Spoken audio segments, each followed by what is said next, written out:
8 বাস্তব সত্য। শোনার অভ্যাস করুন, কারণ নিন্দা করার লোকের অভাব নেই। হাসতে শিখুন, কারণ কাঁদানোর জন্য লোকের অভাব নেই। উপরে ওঠার চেষ্টা করুন, কারণ পা ধরে টেনে নামানোর লোকের অভাব নেই। উদ্যমী হওয়ার চেষ্টা করুন, কারণ হতোদ্যম করার লোকের অভাব নেই।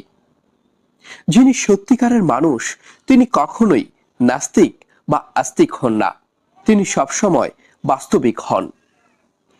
ছোট ছোট কথার মনের মধ্যে ধরে রাখলে বড় বড় সম্পর্ক নষ্ট হয়ে যেতে পারে। যদি আপনার আড়ালে আপনার কোনো সমালোচনা হয়, তো জানবেন আপনার কিছু ব্যক্তিত্ব নিশ্চয়ই আছে যার জন্য সমালোচনা হচ্ছে। নিন্দা তারই হয় যিনি বেঁচে আছেন, কারণ মৃত্যুর পর তারই গুণগান করা হয়। ধন্যবাদ।